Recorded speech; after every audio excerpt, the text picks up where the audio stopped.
It is always the performances from the most unhinged Trump characters that give me the most joy. The court jester, Stephen Miller, the spindly-boned little freak, white nationalist puke, Stephen Miller, went on CNN yesterday. You may have seen this, but I really want to drill down and talk about this because, one, this is absolutely a performance for one. Happened to be scolded by Brianna Keilar from CNN, the most milquetoast, not aggressive, not an activist in any sense. Goes out of her way to be fair to both sides. Called out President Biden a few years ago when he did his speech in Philadelphia with Marines by him. The commander-in-chief of the United States Armed Forces happened to have Marines in frame, United States Marines, and she acted like it was some kind of a autocratic, fascism-related event. She's not great. But even Brianna Keilar is putting little Stephen Miller in his place, telling him to calm down as he's screaming and yelling and freaking out. And this is coming from someone who's fond of screaming and yelling and freaking out. Watch this moment as he is absolutely putting on a show like a court jester does, specifically for Donald Trump, knowing that he's going to have the adoring gaze of MAGA as well. The American people are exhausted and tired of watching their tax dollars be corruptly spent, abused, wasted, and in every sense robbed and stolen from them. This president, for the first time in history, is committed to restoring accountability at every level of the federal government. You may assert there's no waste in the Pentagon. You may assert there's no waste in Stephen, Treasury. I'm not you may assert there's no waste in HHS. HHS. Stephen, I don't think anyone... Then why are you not celebrating these cuts? If you agree there is waste, if you agree there is abuse, if you agree there is corruption, why are you not celebrating the cuts, the reforms that are being instituted?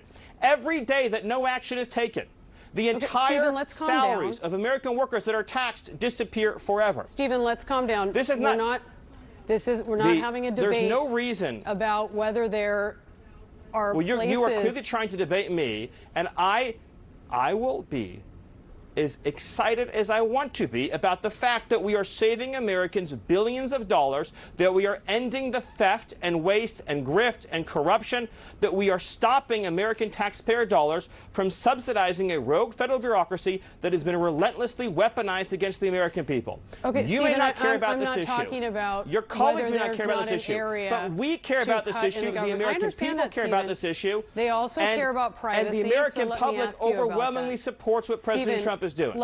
One,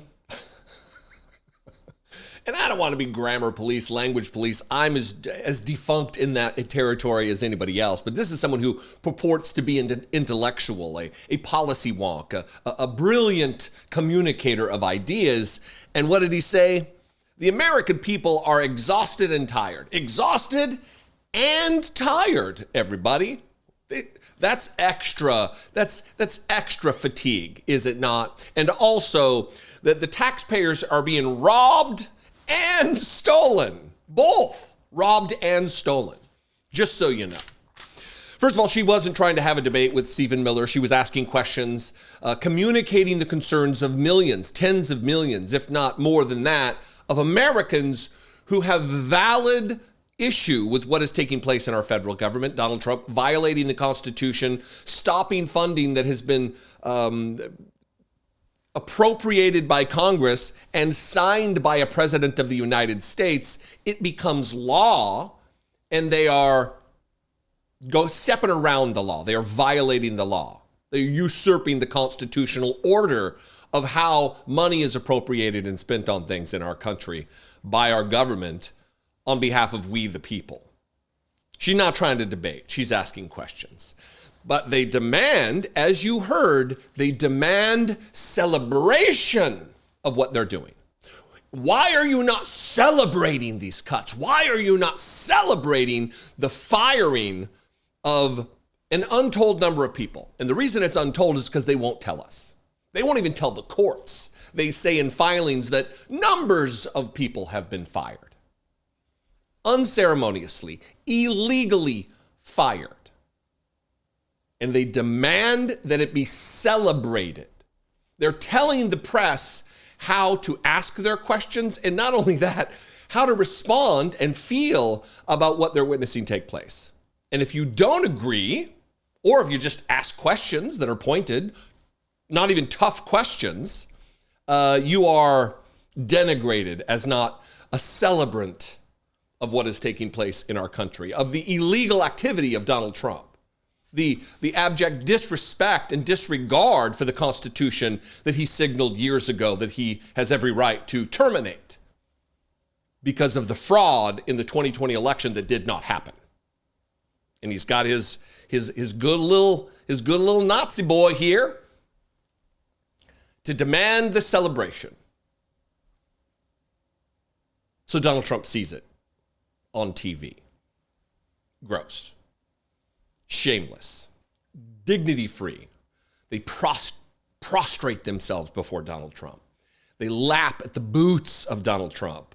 The sycophancy is just, it's not leadership.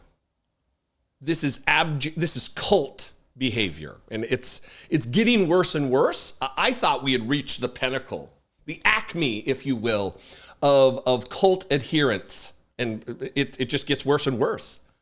More unhinged as time goes on because Donald Trump demands it. He's violating the Constitution with the press, and his minions are also skirting that behavior as well, skirting that line as well. Anyway, what do you think? I'd love to know. You can call, leave me a voicemail, 714-576-4054. And of course, as always, you can email me the old-fashioned way, daily@dollemore.com. I do want to hear from you. You can also just comment below, mix it up in the comments. I'm sure we can disagree agreeably. I've seen it happen. I've heard tell of it happening. And if you have that within you, that would be great. If you want to help support this work, help me make these videos, help me produce this content and reach the millions of people that I do every month, especially in the informational warfare type times that we're living in right now. I would appreciate it. For $2 a month, you can do just that. Click the join button below, become a channel member. You can also go over to patreon.com/IDoubtItPodcast. I'm on social media just about everywhere, not active on the Nazified Twitter anymore, but everywhere else, at Dollemore. I'd love to see you there, and I will see you next time. Until then, be genuine, take care of one another.